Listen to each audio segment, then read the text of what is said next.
Cuando se me planteó la invitación para venir al Ecuador a conversar sobre políticas económicas y que conducen a la riqueza y políticas económicas que conducen a la pobreza, se me presentó la duda de cómo enfrentar el tema en discusión. Podría haber, digamos, al principio pensé en que a lo mejor una exposición con un tono tecnocrático sobre cómo se ha producido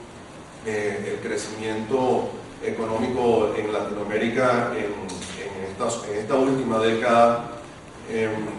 quizás no reflejaba el interés que tenía en venir a conversar con ustedes sobre un tema que yo creo que es más importante incluso que este, y que de alguna manera entrecruza los linderos de la política y la economía y que determinará en las próximas décadas que vendrán las posibilidades de desarrollo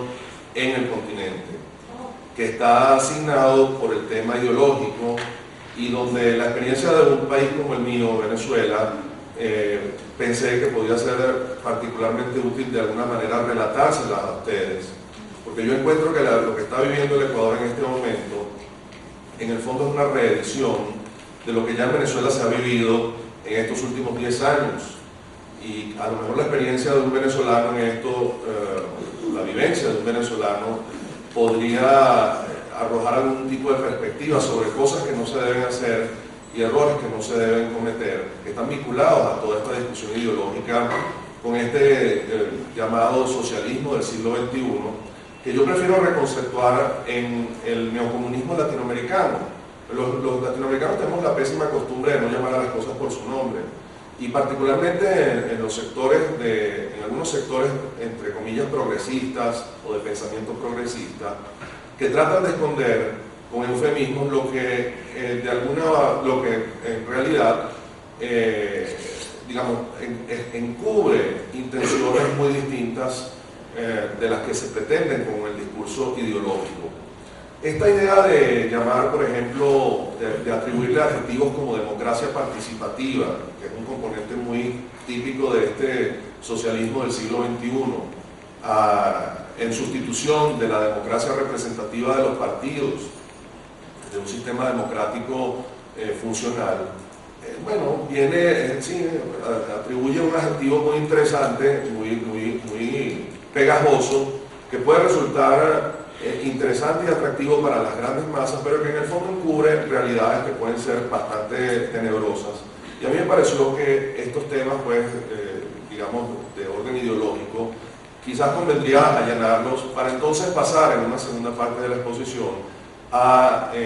conversar con ustedes, a narrarles cómo ha sido el desempeño económico de este socialismo del siglo XXI en la experiencia de un país muy concreto, que es el caso venezolano, y de ahí sacar quizás algunas lecciones que pueden ser interesantes. De manera que yo preferí llamar a mi intervención el neocomunismo latinoamericano y cómo esto se expresa una amenaza al sistema democrático latinoamericano, y pasar entonces después en un segundo momento a desarrollar una idea más precisa de cuáles son las consecuencias económicas de esta nueva visión ideológica que se está imponiendo o se está tratando de imponer en la región. Pero para entender este neocomunismo latinoamericano o socialismo del siglo XXI, creo que es importante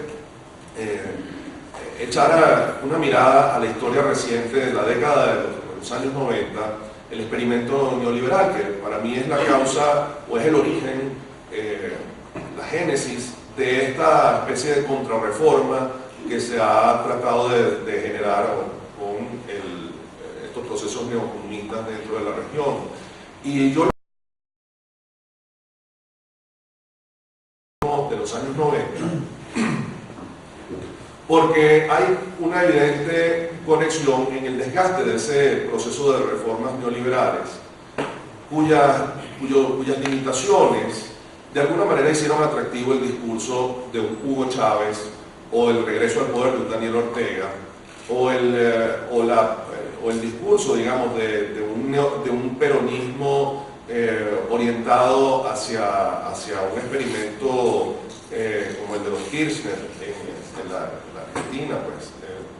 un experimento de izquierda que nada tiene que ver con el peronismo que se desarrolló en los años 90.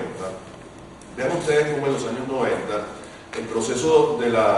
latinoamericano estaba claramente orientado hacia la adopción de reformas de mercado, en donde se trataba, por todo lo que fue aquel trauma de la década perdida, de los años 80, de la crisis de la deuda, se trató de establecer un modelo de crecimiento económico orientado hacia la promoción de las exportaciones, donde se planteó la necesidad de una apertura económica, pero vean ustedes que fue una apertura económica trunca o limitada, o una apertura económica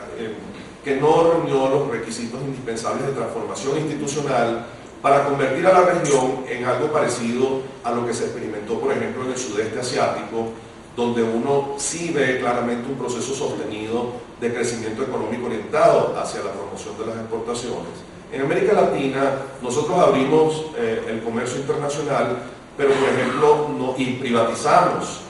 o se generó un proceso de privatización de industrias, pero no se desmantelaron los monopolios. ¿Sí? Pasamos por ejemplo de situaciones de monopolio estatal a situaciones de monopolios privatizados. Evidentemente, cuando ustedes tienen un proceso de apertura económica donde los derechos de propiedad se siguen concentrando en pocas manos, los beneficios de ese proceso de reforma solamente van a ser percibidos por esas pocas manos. Y no es casualidad que las grandes masas de latinoamericanos que no pudieron beneficiarse de ese proceso de transformación institucional que nunca se generó de asignación de derechos de propiedad efectivos a las grandes masas de excluidos en América Latina, pues eventualmente terminaran por pedir el regreso de políticas populistas que en su momento percibieron como, o están percibiendo en algunos países, como una alternativa legítima de empoderamiento frente a ese proceso de exclusión que injustamente, en mi modo de ver, se atribuyó a reformas de mercado producidas en los 90 que en el fondo no terminaron por cuajar y consolidarse, puesto que no se ejecutaron con la densidad y la profundidad que requerían para ser genuinamente reformas de mercado. De manera que hablar de neoliberalismo yo creo que en el fondo es una especie nuevamente, un eufemismo con el cual los latinoamericanos lo que en el fondo quisimos fue encubrir las limitaciones que el proceso de cambio que se produjo durante esa década tuvo, que nunca llevó a una genuina reforma liberal o capitalista como la que sí uno pudo observar que se produjo, por ejemplo, con el derrumbe del muro de Berlín en el año 89, que hizo pues que se produjeran grandes cambios de fondo en las instituciones de los países de Europa Oriental y Europa Central, o, como señalé anteriormente, en el sudeste asiático, que son, digamos, regiones que se han volcado con mucho mayor decisión que nosotros en América Latina en estos procesos de cambio institucional hacia un mundo, dentro de un mundo cada vez más integrado y globalizado. Uno podría examinar en la historia latinoamericana las causas por las cuales hemos sido tan renuentes en abrazar ese proceso liberalizador y no abandonar, que no hemos querido abandonar digamos, sistema corporativista, mercantilista de repartición de prebendas a través de monopolios para sustituirlo por un sistema genuinamente capitalista, pero creo que es más importante que ver a la historia, que no deja de ser interesante, pero más importante que ver a la historia es ver las amenazas que este retorno al pasado del comunismo que se nos presenta con la versión de Heinz Dietrich del socialismo del siglo XXI, es más importante ver la amenaza que encubren estos nuevos modelos que representan, en mi modo de ver, un canto de sirenas para el cual la intelectualidad latinoamericana no está debidamente preparada para enfrentarla, no tiene la convicción de principio lo suficientemente sólida para enfrentarla porque carece de una visión clara sobre el objetivo de las reformas. Como dije anteriormente, confundimos reformas neoliberales con el simple otorgamiento de equilibrios fiscales, pero nunca pensamos en cómo incrementar la productividad a partir de un proceso de transformación, de empoderamiento de las grandes masas, de otorgamiento de derechos de propiedad, de democratización de toda esa riqueza que se había nacionalizado durante décadas hacia la gente. En lugar de eso, lo que hicimos fue concentrar los derechos de propiedad y nunca hubo una genuina preocupación por el funcionamiento eficiente y competitivo de los mercados, sino sencillamente un discurso de galería, como diríamos en Venezuela, en favor de unas reformas creadas ideológicamente incluso desde los grandes centros de pensamiento, digamos, el gran consenso de Washington, pero donde los latinoamericanos realmente nunca nos terminamos por identificar, ni siquiera por cuestionar las limitaciones de ese modelo que se nos había presentado como la panacea de orientación hacia modelos de economía de mercado, que en realidad terminaron no siendo. Vean ustedes cómo el mapa latinoamericano cambia 10 años después con esta contrarreforma neocomunista que se ha venido a implantar en la región, donde uno observa países como Venezuela, que es donde se instaura inicialmente este proceso. No es casualidad que en Venezuela se haya instaurado este proceso antes que en otros países. Ya me voy a referir a las características de este proceso, de cómo ha sido la estrategia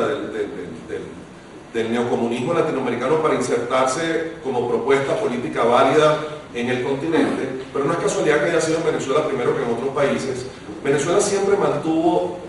una estructura económica esencialmente socialista, si uno lo mide, por ejemplo, en la cantidad de recursos en propiedad del Estado como parte del Producto Interno Bruto. Alrededor de un 60% de la economía venezolana, del producto producido dentro de la economía venezolana, era de propiedad de empresas del Estado o propiedad de activos controlados por el Estado. Para citar un solo ejemplo, la industria petrolera, que en nuestro país, en Venezuela, supone alrededor del 70% de las divisas que se ingresan, las divisas totales que se ingresan al país, da una muestra muy clara de que había una gran masa ya, digamos, un gran componente. El país ya era estructuralmente un país socialista. Lo único que cambió en Venezuela, en términos reales, desde el año 1998, que es cuando Chávez accede al poder, hasta el presente, ha sido la sustitución de un sistema político, no económico, que ya lo teníamos, digamos, bastante asignado por ese componente socialista, pero sí político. Y ahí es donde uno puede hacer la reflexión de que, en donde claramente se observa que un sistema económico y un sistema político tienen que corresponderse o se corresponden el uno con el otro, y uno no puede esperar un país donde no hay libertad económica, como no la había en Venezuela antes de 1998, en un sentido real y efectivo, las garantías económicas suspendidas, por ejemplo, durante 40 años, y los empresarios aceptando ese modelo pacíficamente, uno no podía esperar que la falta de libertades económicas no terminara por conducir a una falta de libertades políticas, que es lo que nos ha venido a terminar sucediendo en estos últimos 10 años. Pero vean ustedes que el modelo se ha ido ampliando y se ha ido extendiendo a otros países de América Latina. Un modelo ideológicamente concebido por Heinz Dieterich, o este pensador mexicano, o mejor dicho, alemán, que reside en México, que lo que ha hecho es fundamentalmente reconceptualizar una vieja tesis de Gramsci, este postcomunista italiano, digamos, de las postrimerías de la Segunda Guerra Mundial, en lo que ha sido, digamos, en cómo vender de una manera potable el sistema socialista comunista, de manera tal de que pueda ser aceptado en sociedades democráticas, utilizando los propios mecanismos de la democracia. Yo creo que es ahí donde básicamente se resume la idea de qué cosa es el socialismo del siglo XXI. El socialismo del siglo XXI, en su esencia económica, no es distinto al socialismo del siglo XIX. Lo único que cambia es la manera como accede al poder. Se abandona la lucha de guerrillas como tesis fundamental del acceso al poder y se reemplaza por votaciones, digamos, por una presentación de modelos populistas que son muy atractivos a la población en sistemas democráticos, para una vez establecidos en el poder desvirtuar sus fundamentos. No es casualidad que en Venezuela, y les puedo citar cosas que a ustedes les van a resultar muy familiares porque ustedes las están viviendo hoy, la adopción de una Asamblea Nacional Constituyente controlada fundamentalmente por un gobierno popular para reformar una constitución y convertir, todavía no saben el caso de Ecuador, pero yo sí les puedo hablar del caso de Venezuela, una constitución que centralizó mucho más el poder alrededor de la figura del presidente, que designa, que elimina atribuciones, o eliminó atribuciones muy claras que tenía la constitución anterior, por ejemplo del Congreso para la designación de militares, para generar procesos de descentralización administrativa, política y económica dentro del país, recentralizar el poder alrededor de la capital y del presidente de la República, la designación de gobernadores a dedo, en lugar de hacerlo por vías de elecciones populares y directas como se había logrado alcanzar en Venezuela en la década de los 80 y de los 90, cosas que resultan tan familiares como por ejemplo un proceso de incremento progresivo de gasto público en el ejercicio de las finanzas, más adelante me voy a referir a eso, y en fin, un proceso que resulta muy familiar en otros países donde esto se está empezando a clonar, ¿no? El caso de Nicaragua, donde ya se está hablando de reformar la constitución que se había aprobado después de la salida de los sandinistas del poder en 1990. El caso de Bolivia también está planteado en los mismos términos. En la Argentina, donde no se está hablando de reformas constitucionales, pero el poder se lo administran básicamente en una pareja presidencial, ¿no?, que tienen un control absoluto sobre el poder y actúan con la misma soberbia con la que actuaría una persona que no está sujeta a la Constitución. Y para a las pruebas me remito, ¿no?, en toda esta revolución fiscal que se está produciendo entre los exportadores agrícolas en Argentina, que no es otra cosa que el resultado de esa presión tributaria que les están queriendo imponer por vía en consulta y sin que exista una ley aprobatoria que respalde eso. Pero lo interesante es ver cómo el proceso se ha ido ampliando en América Latina. Es decir, hay algo atractivo en ese modelo que yo creo que los liberales debemos reconocer, que por lo menos nos ha ganado en el mercadeo de las ideas. Quizás es que esas ideas resultan atractivas dentro del consciente colectivo latinoamericano. Veamos en esencia cómo es que está estructurada esta idea del neocomunismo del siglo XXI, como yo prefiero llamarla, ¿no?, más en detalle. Vamos a poner todas las bullets una vez. Fíjense ustedes, al menos en la experiencia de Venezuela, uno podría sistematizar esto en cuatro puntos muy concretos, en cuatro áreas muy grandes. Primero, la sustitución de la democracia representativa por estas democracias plebiscitarias, donde por lo menos en Venezuela a partir del año 98 hemos tenido elecciones todos los años.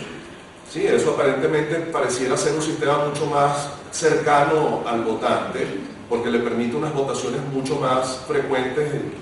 pero no necesariamente significa que un sistema concebido en esos términos tenga la estabilidad necesaria para garantizar que la fuerza del votante se refleje en la toma de decisiones, de decisiones en relación al voto. En Venezuela se estableció este sistema que es único en el mundo, de votaciones electrónicas, controladas obviamente por un Consejo Nacional Electoral sometido al control político de la Presidencia de la República. Y ven ustedes lo peligroso que puede ser un sistema concebido en esos términos, la tiranía perfecta, ¿no?, las votaciones controladas electrónicamente por un organismo controlado por el Presidente de la República. Usted va y vota y usted en definitiva no sabe si efectivamente su voto va a ser registrado como usted quiere que sea registrado, por el candidato de su preferencia. Que eso sea efectivo, que eso sea así o no, es lo de menos. Lo importante es que ha habido un proceso de destrucción en la confianza del voto como mecanismo de escogencia, de las preferencias políticas en Venezuela. Ha habido un proceso de eliminación en la representación de las minorías políticas en Venezuela, y la idea, que es una idea que el gobierno ha traído del libro de Lenin, La Revolución, El Estado y la Revolución, de la creación de consejos populares que se han establecido por vía de ley especial dada al presidente de la República por un Congreso que está dominado también por el partido oficialista, en donde esos consejos comunales pasan a tener atribuciones semejantes a las que tienen las alcaldías, pero además cuentan con un financiamiento directo del poder central, a diferencia de las alcaldías que tienen que malvivir con lo que pueden recoger en, digamos, de un situado constitucional, que es así como, digamos, una cantidad de dinero que por default se le entrega a las regiones y que cada vez es menor porque, como digo anteriormente, el presidente, el gobierno lo que está queriendo es centralizar el poder alrededor de estos consejos comunales que pueden controlar financieramente porque, digamos, al consejo comunal que no le sea afecto, sencillamente no le entrega recursos para poder funcionar. Pues bien, este concepto de la democracia representativa por esta supuesta democracia participativa y protagónica, que en Venezuela nosotros hemos dicho que este concepto de la democracia participativa es que el presidente participa, que es lo que debe ser hecho o no hecho, y los demás tienen que obedecer. Pero bueno, esa es parte, digamos, de cómo a veces en Venezuela terminamos burlándonos de nuestras propias desgracias, ¿no? Pero es parte de un elemento esencial de este proceso de control político que se hace en el esquema socialista, ¿no? del siglo XXI. El control totalitario de la sociedad por medio de la cooptación de instituciones que deberían funcionar independientemente y que en la práctica no lo son, comenzando por el ejército, una institución que en Venezuela había tenido 40 años de tradición institucional y donde la designación por el presidente y no por el Congreso, como se hacía anteriormente, en los ascensos militares ha terminado por hacer que el presidente controle la institución, pero no solamente una institución tan delicada como es el ejército, las Fuerzas Armadas, sino también instituciones intermedias como colegios profesionales, asociaciones de empresarios, es decir, una creación de instituciones paralelas a las instituciones formales que existían en Venezuela, que servían de correa de transmisión entre la sociedad y el gobierno. Actualmente se les crean instituciones paralelas que son las con las cuales el gobierno se reúne. Trabajadores, el gobierno no se reúne, por ejemplo, para negociar aumentos de salario con el sindicato, con la Confederación Venezolana de Trabajadores, que está fundada desde 1936 y es una fundación y es una asociación de sindicatos cuyas autoridades son elegidas democráticamente desde su seno, sino que se reúnen con la Asociación de Trabajadores Bolivarianos, que es básicamente un sindicato creado por el gobierno para servir de interlocutor político, pero que en realidad no representa a prácticamente ningún trabajador vinculado o asalariado en Venezuela, y así sucesivamente. Un control totalitario de la sociedad. Un apartheid político contra aquellos miembros de la oposición que no comulgan con la filosofía política del gobierno, a través de mecanismos institucionalizados, como por ejemplo la persecución judicial o incluso la persecución tributaria contra gente identificada como miembros de la oposición. Y lo más interesante para los efectos de esta conferencia, el control económico o el control del Estado sobre la sociedad. La renacionalización de sectores que se habían privatizado, como es el caso, por ejemplo, del acero, o incluso sectores que nunca habían sido parte del esquema nacionalizador, como es el caso de cementos, las telecomunicaciones, la electricidad, todo esto en adición al ya muy importante digamos, esquema de nacionalización petrolera que había venido funcionando en Venezuela desde 1976, pero que en los años 90 se fue liberando poco a poco para permitir asociaciones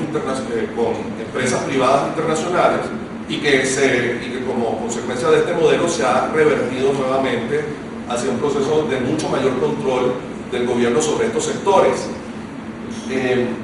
o sobre este negocio. Pero además de eso, controles de otro tipo que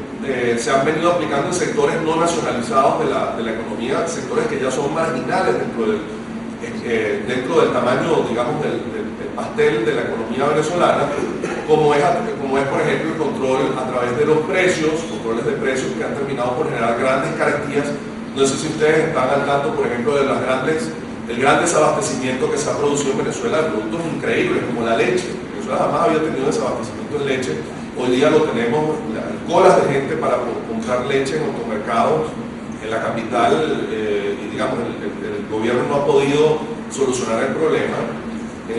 por efecto de que no quiere liberar el control de precios y atribuir más bien las culpas del desabastecimiento a empresarios especuladores, ¿no? El viejo argumento que siempre utilizan los gobiernos para esconder su responsabilidad o eludir la enorme responsabilidad que el gobierno ha tenido sobre el desarrollo de la inflación en Venezuela, que es la más alta de América Latina. Ya hoy día estamos rondando en un 30%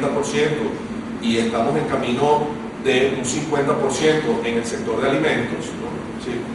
que uno dice, bueno, en estas condiciones, ¿cómo espera el gobierno tapar el tamaño de ese enorme error que es la inflación por vía de controles de precios, pero sin embargo persisten en ello? O el control de las divisas o de las tasas de interés, es decir, controles en todos los sectores sensibles de la economía, en un esquema donde lo que uno observa es una gran lógica de control sobre la sociedad, expresada en distintas vertientes, digamos. Ahora, ¿cómo se ha vendido este modelo neocomunista? Bueno, básicamente la constitución de la creación de asambleas constituyentes con el objetivo de vaciar las instituciones democráticas y representativas que prevalecían que habían prevalecido en nuestros países latinoamericanos desde el momento en que se rescata la democracia de manos de los gobiernos militares a finalizar la década de los 80, crear nuevas constituciones que subvierten entonces ese orden legal que establecía la democracia de representación política por medio del funcionamiento de partidos, que lamentablemente no han ayudado mucho en este proceso, porque ellos mismos con su actuación han desacreditado el sistema político imperante, y eso ha sido utilizado por estos movimientos neocomunistas para poder vender el esquema de supuesta participación en estas asambleas constituyentes como un sistema mucho más legítimo. Y en tercer lugar, esta idea de renacionalizar los recursos, que obviamente es una idea muy atractiva cuando uno observa, como dije anteriormente, que los procesos de liberalización económica que se dieron en América Latina durante la década de los 90, en realidad lo que hicieron fue mantener básicamente una estructura concentrada de la propiedad sobre los recursos sociales, de manera que el discurso de nacionalización de esos recursos y empoderar a la gente, supuestamente por intermedio de la estatización de esos recursos que hace el gobierno, pues resulta un discurso muy atractivo. Sigamos adelante. Ahora, quisiera solamente para que ustedes vean con una mayor precisión dentro de este esquema de control político que supone este neocomunismo latinoamericano, vean ustedes cómo hay datos que son interesantes. Primero, cómo los sectores que se nacionalizan sistemáticamente son los sectores de mayor rentabilidad dentro de la sociedad. El sector energético en Venezuela, por ejemplo. El sector de energía en Bolivia, el sector gasífero, ¿no? Los gobiernos latinoamericanos siempre, que tienen esta filosofía estatista, nunca buscan estatizar aquellos sectores que no generan rentabilidad económica. Por el contrario, concentran su atención en aquellos que sí lo son y desplazan al sector privado hacia sectores de menor rentabilidad. Naturalmente, el sector privado, sectores de menor rentabilidad, solamente puede sobrevivir con subsidios del gobierno, lo cual genera el mecanismo perfecto de control, el gobierno otorgando subsidios, los empresarios pidiendo subsidios para poder sobrevivir en esos sectores de baja rentabilidad, y por otro lado, un sostenido crecimiento del gasto público con mira con el objetivo de mantener la popularidad del gobierno, digamos, en alto. Me llamó la atención en el discurso inicial que hizo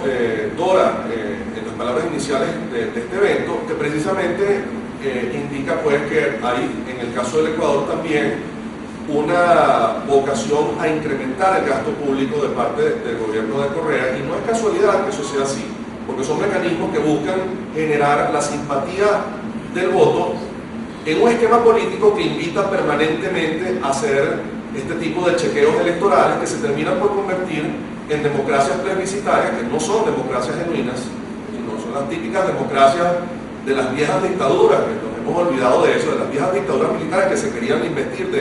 del manto democrático, y lo que hacían era apelar a estos mecanismos plebiscitarios. Bueno, estamos viviendo exactamente la misma situación, pero a través de un esquema más refinado, donde el control político se hace sobre las instituciones y donde la política económica tiene una clara vocación para consolidar el poder. Si no son políticas económicas que se orientan al crecimiento, sino es fundamentalmente a asegurar el control político sobre la sociedad. Por medio de esta estrategia de volcar gasto público hacia la calle, controlar sectores económicos, controlar la inflación. Claro, el incremento del gasto público genera inflación, eso es inevitable. Si usted suelta moneda sin respaldo en la calle, pues naturalmente eso tiende a generar un proceso de inflación. Pero en el caso de Ecuador, ustedes tienen una gran defensa, que es un país dolarizado. Pero yo estoy seguro que en el discurso político o en el fuero íntimo del gobierno, en algún momento le querrán echar la mano al Banco Central, en algún momento querrán desmontar la dolarización, porque la dolarización es un esquema inviable dentro de una lógica política como la que se plantea en un esquema del socialismo del siglo XXI. Porque supone un freno a ese volcamiento de gasto público y sobre todo de masa monetaria inorgánica en la sociedad. De generar ese pago de las deudas públicas con moneda que cada vez se envilece más su valor. Ahora, en América Latina y particularmente en Venezuela, también uno lo ve en Argentina, ese incremento del gasto público ha sido posible en estos últimos 10 años por una feliz coincidencia, feliz entre comillas, y es que se ha producido un incremento dramático en el precio de las materias primas.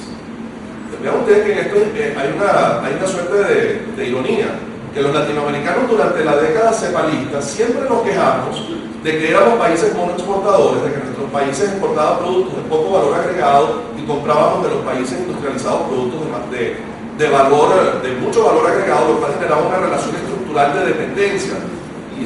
no sé si recuerdan ese discurso, pero era el discurso típicamente cepalista. Bueno, hoy día nos alegramos porque estamos exportando más materias primas, porque el precio de nuestras materias primas en los mercados internacionales se ha disparado hacia el cielo: el petróleo, el trigo, el estaño, el oro, la plata, etc. En ningún momento se habla de generar países de mayor productividad, sino esperar a que esos precios internacionales se mantengan. Ahora, no olvidemos que eso es producto de una coyuntura muy especial, y ha sido el derrumbamiento del dólar como consecuencia de los problemas que los norteamericanos han tenido por mala administración de la política monetaria, culpa de Alan Greenspan. Ahora quiere pasar a la jubilación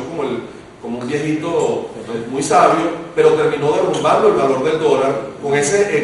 reducción de tasas de interés que se disparó entre el 2000 y el 2004, que llevó las tasas de interés a prácticamente 0% en un periodo muy corto de la economía. Y eso ha generado que los inversionistas se hayan buscado proteger de esa devaluación implícita del dólar, buscando protegerse pues comprando títulos en commodities. Así que estamos en presencia de una burbuja especulativa de commodities que no se va a mantener por mucho tiempo. Sin embargo, esa burbuja especulativa que ha permitido el crecimiento del precio de estos productos es la que ha permitido financiar gasto público con estas políticas neocomunistas en países que se han apalancado en ellas para mantener sus gobiernos en el poder. Ya vamos a ver en detalle cuáles son los números. Son unos números absolutamente increíbles de cómo se ha disparado, por ejemplo, el gasto público en Venezuela gracias a ese incremento en el precio de la materia prima. Y un dato muy importante, y esto es particularmente sensible para el caso del Ecuador, para el caso de Venezuela y sobre todo para el caso de Bolivia, y es que todos estos procesos económicos, políticos, de centralización del poder y control de la sociedad, pues evidentemente marchan a contrapelo de la tendencia que se había venido observando de una manera muy tímida, pero sin embargo se habían venido gestando hacia una mayor descentralización y federalismo del poder de las regiones. y uno lo ve, por ejemplo, en esta pelea que tienen de Santa Cruz y la Media Luna boliviana con Evo Morales, ¿no? Ahora quiero ver rápidamente cuáles son estos logros del socialismo del siglo XXI, entre comillas logros, en Venezuela. Pues en Venezuela la autonomía del Banco Central quedó extinguida con la Constitución que se aprobó en el año 2000. Vamos a ver inmediatamente las consecuencias, las nacionalizaciones que se han venido produciendo. Se ha generado, el Congreso no legisla, sino que lo que hace es dar leyes habilitantes al presidente para que éste legisle. Se ha venido produciendo una represión sistemática de los medios de comunicación que critican esto y una renacionalización de la industria petrolera. Ahora, entre otras industrias, a mí dentro de este proceso, creo que pasemos a la siguiente lámina, pasemos a destacar cómo en términos económicos lo que uno ha venido observando es básicamente un crecimiento exponencial de gasto público como mecanismo, ya lo dije anteriormente, de consolidación de la simpatía popular alrededor del gobierno. Gasto público que ha sido posible gracias al incremento de los precios del petróleo. Esto no necesariamente,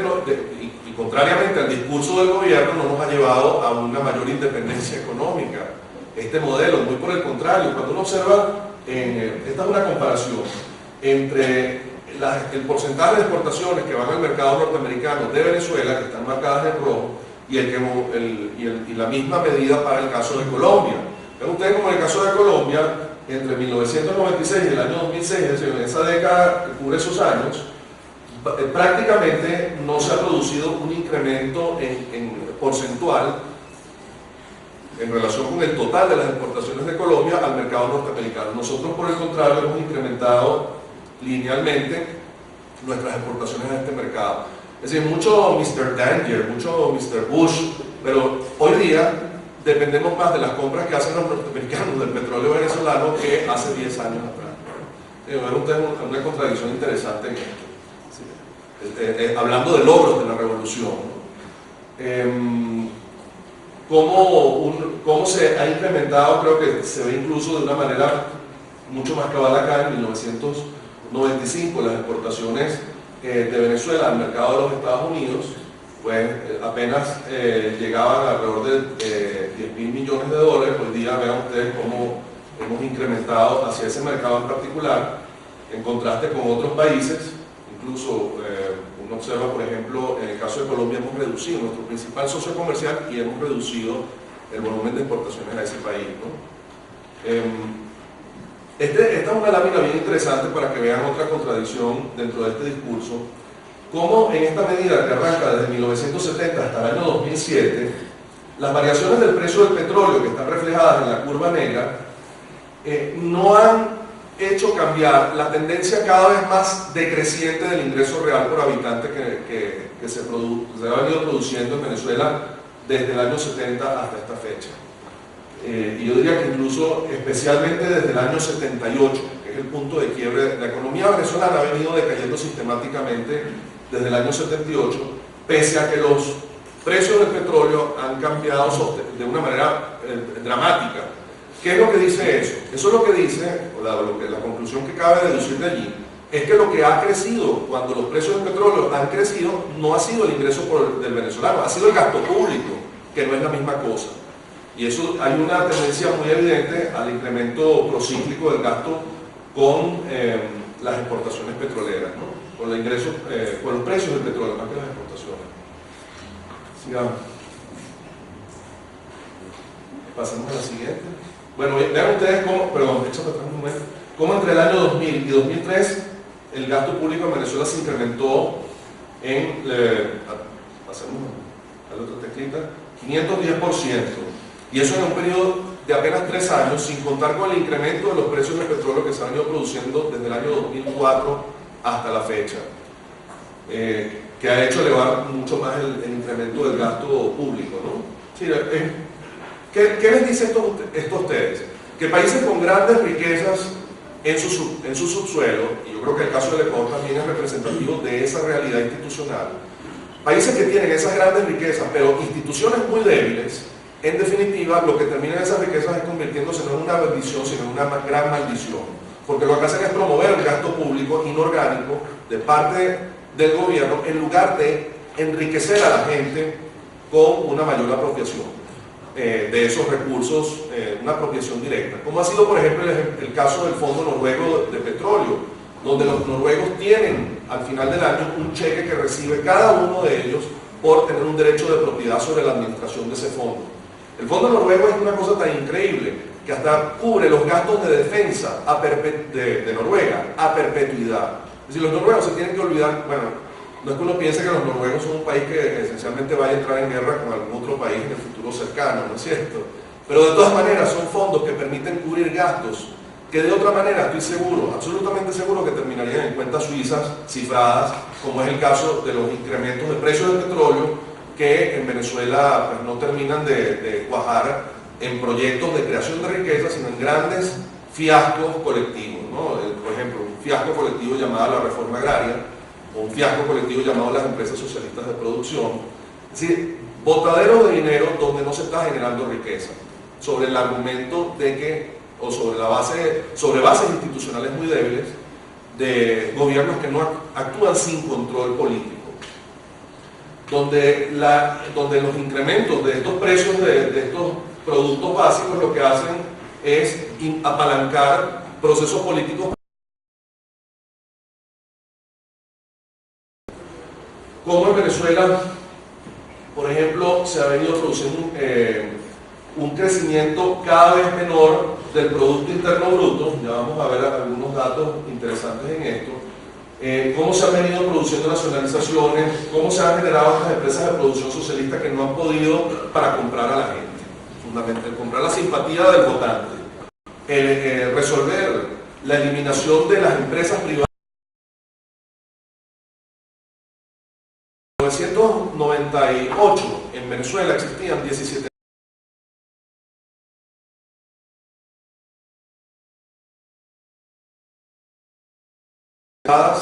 o la desaparición de empresas privadas en Venezuela para 1.500 empresas registradas en Colindustria. Hoy día no llegan a 7.000. ¿A dónde están esas empresas que desaparecieron? Están en Panamá, están en Colombia, están en México, están en el sur de la Florida. Es decir, han emigrado a países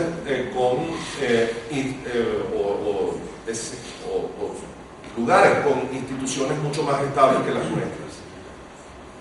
Dora hablaba de que en su intervención inicial de que las inversiones extranjeras en Ecuador no alcanzan. Bueno, en Venezuela el número es bastante parecido. En estos días, estando en Colombia, escuchaba la cifra de inversión extranjera de boca del ministro de Hacienda, 9.000 millones de dólares. En Venezuela no llegamos a 180, 190 millones de dólares, habiendo llegado a cifras de 4 y 5 mil millones durante la época de la apertura petrolera en los años 96 y 97, ¿no? Bueno, eso significa destrucción de empleo, eso significa empobrecimiento de la gente, y estas empresas de producción socialista que el gobierno ha tratado de empujar por vía de incremento de gasto público, en el fondo no han producido ni un tornillo. No hay una sola empresa de producción socialista que se haya podido mantener en un esquema de producción rentable, básicamente porque estas son empresas que están constituidas con la condición de que no generen beneficios para sus socios, sino que son empresas que están concebidas en la idea del hombre nuevo, que es un hombre altruista y que es un hombre que no está interesado en las cuestiones materiales de la riqueza, ¿no? Bueno, bajo esas premisas absurdas es que se ha invertido en Venezuela miles de millones de dólares perdidos en este tipo de elefantes blancos, como los llamamos allá. Los éxitos neocomunistas. Bueno, vean ustedes cómo se ha incrementado el precio del petróleo entre el 2003 y el 2008 y lo que falta, ¿no? Se ha aumentado, perdón, déjame narrarte, los precios petroleros han aumentado fácil, ¿no? 5 veces el precio. Y vean ustedes cómo es el decrecimiento de la economía, cómo ha sido sostenido durante esa época de crecimiento de los precios del petróleo. Se ha multiplicado 5 veces. Vean ustedes cómo ha venido cayendo sistemáticamente el Producto Interno Bruto. y cómo lo que ha venido creciendo ha sido más bien la inflación, ¿no? La inflación anual. Es decir, todo por eso decía antes que en países de debilidad institucional, la riqueza económica que está en el subsuelo o los recursos de esos países, en el fondo se puede terminar convirtiendo en una gran maldición, porque lo que genera es inflación, no genera crecimiento económico necesariamente. Sí, no, ya estoy terminando, de hecho. La inflación total entre el 2000 y el 2007 ha crecido en 329%. Esto estimado para comienzos de este año, es una estimación bastante conservadora. Ven ustedes cómo en Venezuela se ha recibido entre el año 99 y el 2008 $700.000 millones, que es una cifra superior a lo que los Estados Unidos han gastado en toda la guerra de Irak, ¿no? Y cómo es una cifra que hace empequeñecer al punto de casi hacerla desaparecer todo lo que se invirtió en el Plan Marshall para la reconstrucción de Europa, $13.000 millones bajo estimaciones de 1948, en términos reales unos $70.000 millones a dólares del día de hoy, o por lo menos de comienzos de año. Sin embargo, nosotros hemos recibido 700, yo ahí pongo una cifra conservadora, pero ya están hablando, si uno multiplica la renta petrolera, la cantidad de barriles de exportación por día y por año, y lo multiplica por el precio de ese barril en cada momento, da una cifra incluso de más de $700.000 millones en este periodo. Sigamos. Y vean como ustedes, lo que decía anteriormente sobre las inversiones extranjeras, como más bien lo que ha venido es decreciendo en el periodo. El periodo de mayor inversión extranjera fue entre el 96 y el 2002. Hoy día ya tenemos inversiones que se han ido de Venezuela. Bueno, esto nos da la referencia muy clara de que instituciones sólidas generan ingresos económicos importantes, como países donde la libertad económica es superior, terminan por generar unos ingresos diarios por habitante muy superiores a los que pueden tener países que pueden potencialmente ser muy ricos, pero que terminan derrochando su riqueza por esta visualización que debilita de socialismo o neocomunismo, que en definitiva lo que hace es debilitar institucionalmente las instituciones capitalistas. Esta es una muestra muy clara de cómo el libre comercio y la protección de la propiedad genera ingresos económicos. Estas cifras se refieren a los ingresos por habitante por año de países que tienen mayor estabilidad institucional. En la columna amarilla, esa fortaleza institucional muestra que esos países, entre los cuales se encuentran pues, Suiza, Reino Unido, Finlandia, etc., tienen unos ingresos por habitante que decuplican, es decir, multiplican por 10 los ingresos por habitantes de países débiles a los cuales pertenecen los países latinoamericanos en la última columna, la de rojo, o algunos países un poco más estables, como es el caso de México, en donde los ingresos por habitante son un poco superiores, pero no con la estabilidad institucional que tienen los grandes países desarrollados. Bueno, esto es una muestra que genera, digamos, visto desde otro ángulo, cómo el crecimiento económico también es mayor en países que tienen más libertad económica, más estabilidad institucional. Economías más reprimidas tienden a decrecer, mientras que las más abiertas tienden a prosperar más rápidamente, en promedio. Para un caso latinoamericano muy interesante, vean ustedes, la curva negra muestra la situación de Venezuela, cómo Venezuela había tenido un crecimiento del Producto Interno Bruto por habitante exponencial, sobre todo entre 1940 y 1978, que es el año crucial de quiebre, y cómo a partir de allí cae dramáticamente. Vean ustedes el caso de Chile, que es el de la línea gris intermedia, como más bien con políticas económicas orientadas a la apertura y sobre todo un entramado institucional muy estable, crece sostenidamente, superando en ingresos por habitante a Venezuela y con muchos menos recursos por medición del tamaño de la economía, cuando uno ve el tamaño de la economía de Chile comparada con la de Venezuela. esta es la última lámina, solamente para señalar cuál es la alternativa, cuál es la agenda de cambio. La agenda de cambio en América Latina no puede ser regresar al neoliberalismo de la década de los 90, que en el fondo fue un fiasco también. Y hay que decirlo sin ambajes, sin temor. O sea, la propuesta genuinamente liberal es la de un capitalismo que sea popular. Un capitalismo donde los informales no sean el 80% de la masa laboral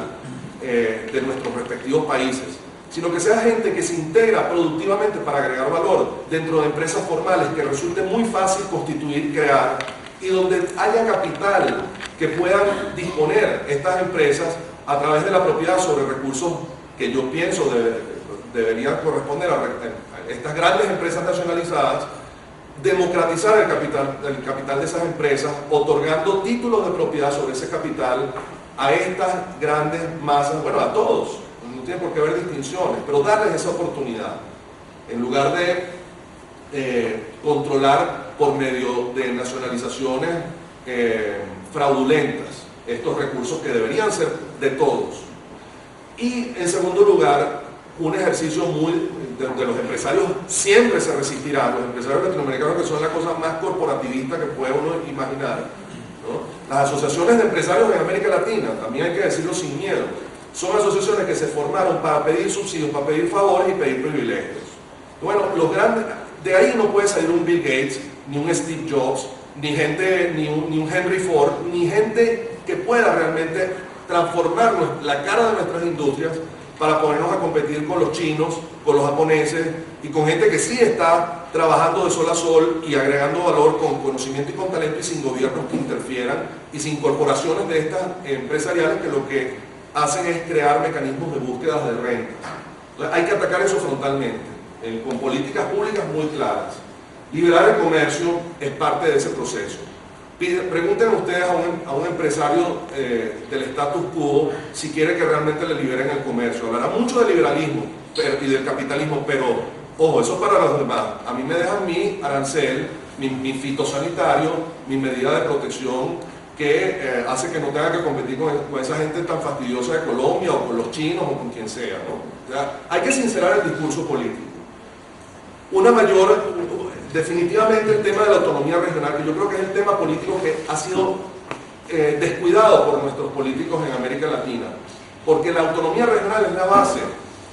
de lo que podría ser un proceso político de orientación hacia una reforma capitalista genuina, como se ha dado no es casualidad que aquellos experimentos de autonomía regional que se han consolidado más se hayan producido en las regiones donde hay más emprendimiento de nuestros respectivos países. En el caso del Zulia, por ejemplo, en Venezuela, yo observo que en el caso de Guayaquil, en Ecuador, o en el caso de Santa Cruz, en Bolivia, ¿por qué son los lugares donde uno escucha hablar más de autonomía regional? Bueno, porque hay gente que relaciona eso con su derecho a la propiedad. Pero los políticos no explotan esto, y no lo explotan porque en el fondo no tienen interés en explotarlo. Quieren seguir manteniendo un esquema de democracia política, sí, democracia donde los políticos coman con cubierto y no como estos militares autoritarios que insultan a diestra y siniestra, ¿verdad? Me refiero al caso que ustedes ya saben de quién estamos hablando, pero no quieren enfrentar estos procesos de reforma con decisión y con valentía, sino de reformas a medias. Y contra esos políticos también hay que dirigir este discurso alternativo. Y bueno, instrumentar un Estado fuerte. Ojo, yo creo que la reforma liberal parte de la idea de Estados fuertes, que parece una contradicción, pero no lo es. Porque en América Latina el rent-seeking se ha dado precisamente porque no hemos tenido Estados capaces de arbitrar los intereses colectivos. Y no son Estados presas de los intereses particulares, de políticos y de empresarios.